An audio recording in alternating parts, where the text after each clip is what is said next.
you're going to kind of reduce over a long period of time.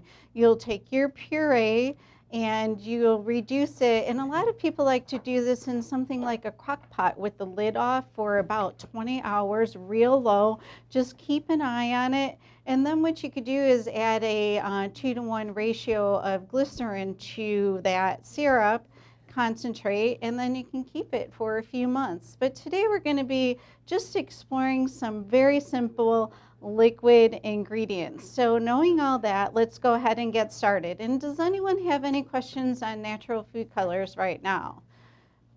Okay, just let us know if you have any questions.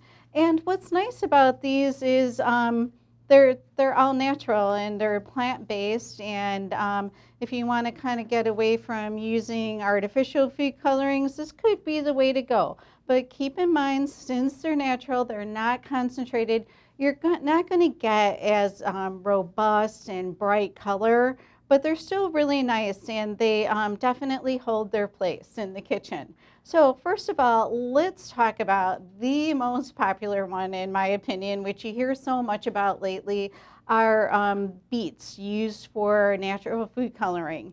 And they are used in our ever so popular red velvet cupcakes. You'll see a lot of cupcake recipes that are made with beets, and the beets don't have a lot of flavor to them, but they are so colorful. It's probably one of the most colorful vegetables. And keep in mind, if you're planning on using beets, or well, actually beet puree in your red velvet cupcake for your red coloring, you're going to want to use roasted fresh beets instead of the canned version.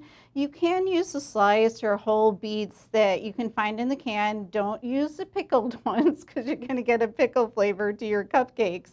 But the natural, the fresh beets, they're going to have a lot more color to them, and you'll find if you're going to be using the canned beets, they'll be a little bit more dull. So I recommend using fresh beets. You can buy them in most grocery stores. They're with the turnips. It's a root vegetable, really bright purple, you can't miss it. And what you're going to do is peel that, and you're going to boil it or roast it until it's soft, until you can puree it, and that's going to be part of your liquid for your red velvet cupcake.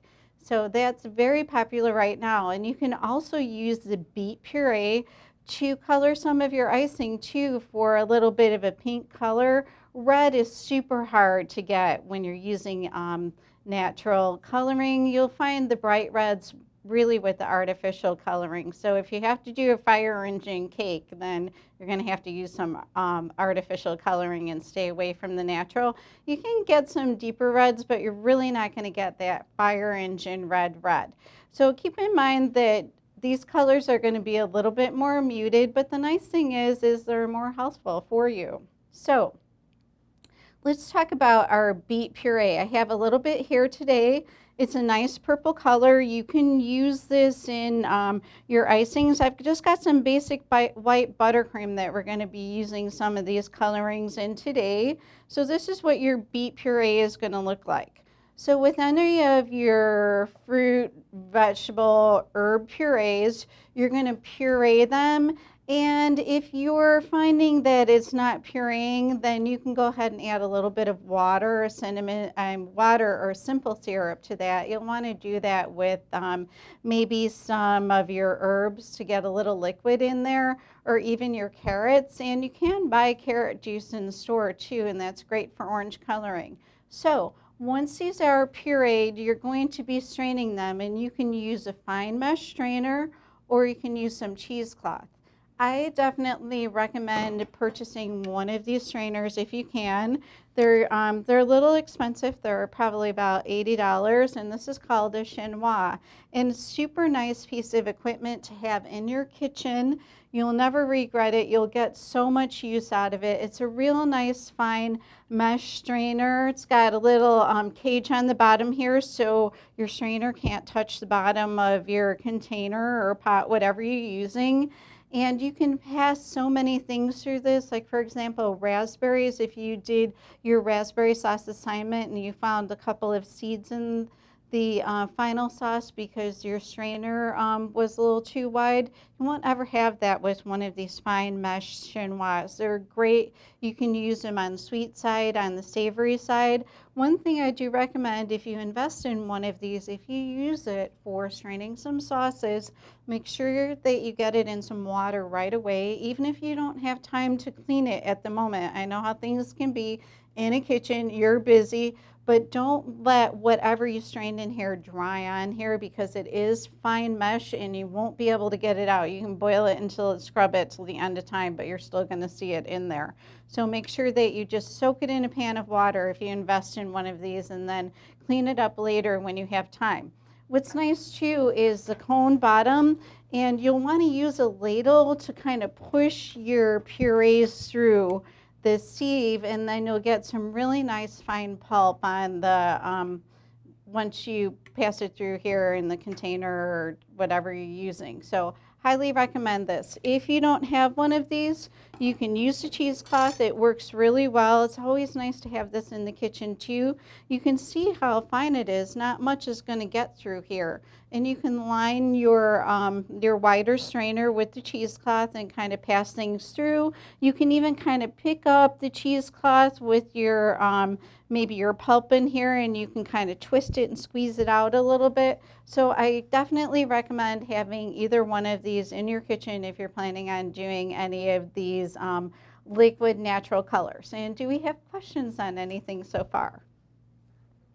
Okay, so back to our natural liquid colors. I also have some carrot here, and carrot is great for making orange. And you can add just a little teeny bit of water to it, but try to get mostly your carrot puree. You can puree these things in your blender at home. You can use a hand blender, but what's really nice is if you have a juicer, it'll work perfectly. You may not even have to add any liquid to the carrot. Next, we have some blackberry puree. This is one of my favorites. I just pureed some blackberries and I passed them through the chinois. Berries are great. Raspberries work well too. Strawberries, they don't have a lot of color to them and they're really liquidy. So I would kind of stay away from those and try some of these other colors. And I also pureed some fresh spinach. I just had some spinach at home. And this, when I put this in a blender, I did put a little bit of simple syrup to help it out. This is great for making green color. And I chose spinach because I like the color of it. And spinach doesn't have a real lot of flavor. You can use parsley and especially mint for desserts. But keep in mind when you're using mint or even any other herb, but especially mint, it's going to permeate into your baked goods. Let's say if you want to make a red velvet cupcake and put a raspberry with a little leaf on it, be mindful that that mint is going to flavor everything around it. So I typically go with a little spinach. I like to use the mint, but always keep that in mind, especially if you're using something like basil. Basil goes really nice with a lot of desserts, especially desserts that have berries in them. You could make a nice basil buttercream with some fresh raspberry and maybe a pink peppercorn yellow cupcake. So some different flavors. So explore some different things. And we have a question.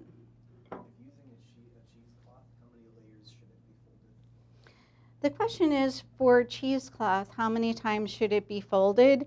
I usually fold mine about 3 times, but you're going to be able to tell if anything is being passed through here. So you can get this in a pretty big package. So just kind of try with like a 3-fold first and then see if there's anything passing through there. So with all of these different layers, you should be okay. And with cheesecloth too, you have to be a little more patient because things go through here a little bit slower. You can also try using a coffee filter. It's going to take a little bit more technique, but if you don't have the chinois or the cheesecake, try a coffee filter and you should be able to pass a lot through there without getting your seed or any of your fiber. Okay. So another liquid that I made was with red cabbage. I just took part of a head of red cabbage and I put some water in a pot with the cabbage. Don't put too much water because you're going to dilute it. And from the red cabbage, you're going to get a nice kind of purpley liquid. So let's go ahead and explore a couple of these liquids. But first, let's talk a little bit more about some powders. For a brown color, you could always use some chocolate, or you could use some espresso. You can just take some powdered espresso. You could even use some Senka. There's generic brands. And what you'll do is you'll add a little bit of water to this if you're using it in icing, and that's going to give you a nice brown liquid. For coloring, it's going to give you a little extra flavor, but all of these are really just natural flavors. There's nothing very harsh like onions or anything. So keep in mind that you're always going to have a little bit of that natural flavor. So another really great powder to use is the turmeric powder, and this is kind of a Middle Eastern spice. It's pretty strong, but it's going to give a nice yellow color to something that you may want to color. So keep that in mind too. And always be mindful that typically the stronger the color, the stronger the flavor is going to be. So always be mindful of that. So let's go ahead and mix some of these purees that we have and some liquids into our buttercream, and we'll see how they look. What you're going to want to do is start out with a little bit of a thicker buttercream. You don't want to use anything thin, and I wouldn't use a French buttercream that's made with egg whites and butter because it's mostly liquid to begin with, and you're going to be adding some liquid. So this is just a buttercream from the assignment, which is a little bit thicker. You can thicken it up a little bit more with a little bit of shortening and replace the butter. So once you're exploring these things, you're going to be finding what works out best for you. So let's try a little bit of this. And we have a question. What color are the blackberries? The question is what color are the blackberries? Well, they're very dark, deep purple, and the puree that I made with them is just a really deep purple, and this is actually one of my favorite things to color an icing with because it's kind of a pinky purpley color, and it's pretty vibrant because fruit is very dark. So let's go ahead and add a little bit of our beet puree. And this is the same puree that you're going to use in the classic red velvet cupcake if you want to color it naturally.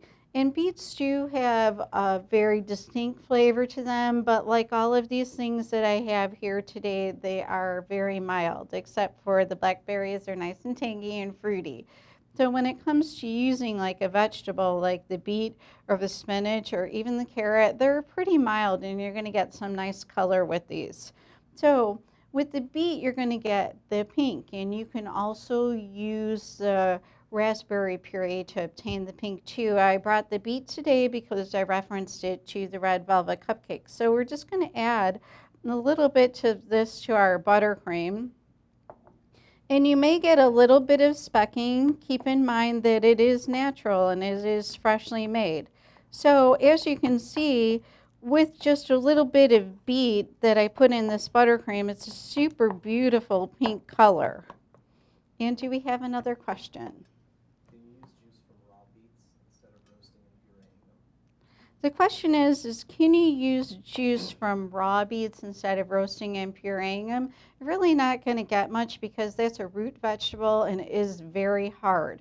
So you're definitely going to have to cook it in some way. You're going to either have to boil it or you're going to have to roast it. So what's nice about roasting is you can put it in a pan, cover it with oil, and forget about it. And then you come back like half hour, 45 minutes later, and it's nice and soft. But if you have it on the stove, got to keep an eye on it. And you can save some of that liquid too in case you need it for the puree.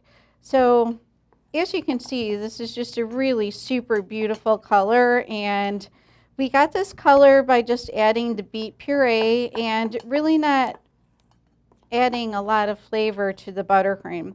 Be sure when you're using these too that maybe you're going to add a little bit of clear vanilla extract to your buttercream to kind of offset any flavor that you may get. Keep in mind too that the shelf life on this buttercream is going to change when you're adding a fresh fruit or vegetable to it.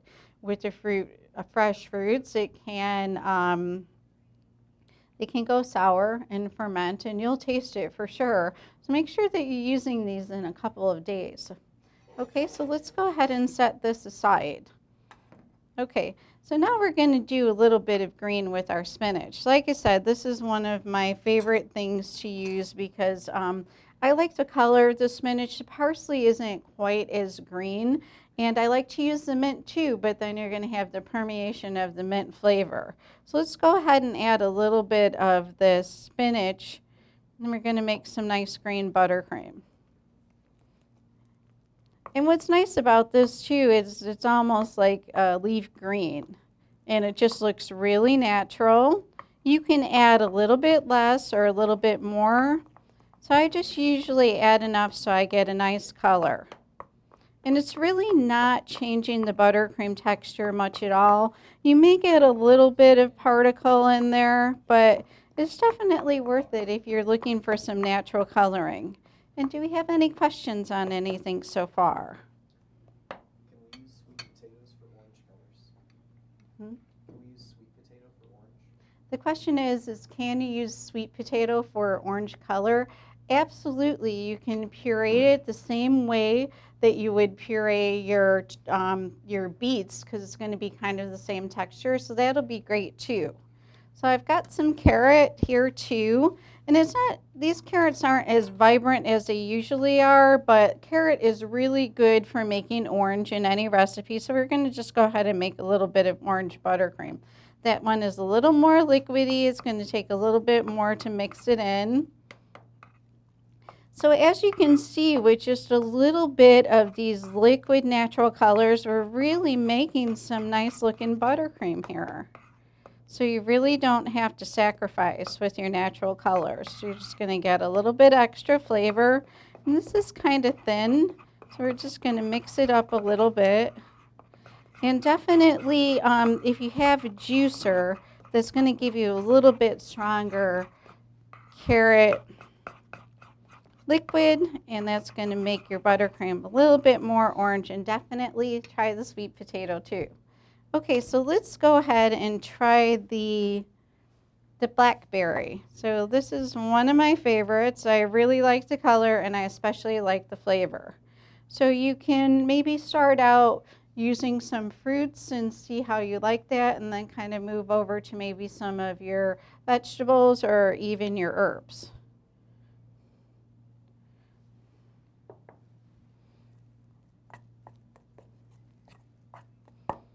So as you can see, this is a super nice kind of deep pinky with a little bit of purple. And then the more you add, the stronger it's going to get.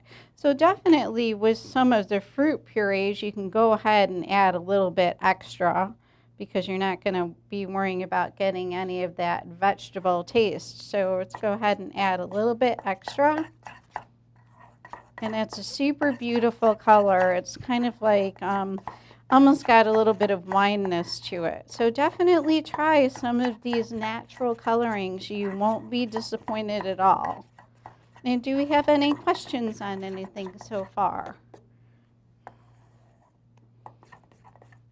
Like I said, the fruit ones are great because they're just going to add a little bit more flavor to your whatever you're making, your cupcakes or your cake.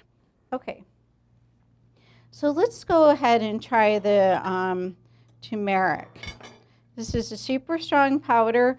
What you can do is you can just use the powder, or you can dilute this in a little bit of water. You're going to have a little specking with the powder, but that's going to kind of absorb into the buttercream over time. Another super nice powder is the matcha powder, where you're going to get a green, and the matcha powder is made from the whole green tea leaf, and it definitely has a lot of healthful benefits. So I definitely recommend trying matcha powder too. So let's go ahead and try this turmeric. You're going to get a super pretty yellow color. And like I said, you might have a little bit of specking, but that's going to get absorbed. And do we have any questions? Keep in mind when you're using these powders, you're going to be using less, and it's not going to change the consistency of your buttercream at all. And we have another question. How long do the colors last? The question is how long do the colors last? Well, for example, the liquid colors that we made, you're going to have like a short shelf life on those. You're going to want to keep them in the refrigerator, and especially any buttercreams that you mix them with. So I would say a couple of days, keep an eye on them, make sure you taste them. Whereas the powders, you can keep these for up to a year if you make some beet powder or some carrot powder. And of course, your turmeric is one of your spices that you may have in your spice cabinet. So powders are always going to last longer and they're going to be stronger. And then the concentrates, the syrups that we talked about, adding glycerin to those, you can usually keep those for a couple of months. So please explore some of these natural colors. You won't be disappointed at all. So I've got these in a bowl here. So I'm going to just go ahead and put a little bit of this coloring on a white plate so you can kind of see the effect. Okay, so we're going to start with the turmeric buttercream. And I'm just going to put a little bit on the white plate. And then you can kind of really see the contrast. Super nice yellow color. And you can also mix some of these. You could mix the yellow with the beet, and you can make an orange color. So keep that in mind. Okay, so this is the spinach-green buttercream. Super nice as well. It shows up really nice on this white plate. So please try these and let me know how you're doing and how you like them.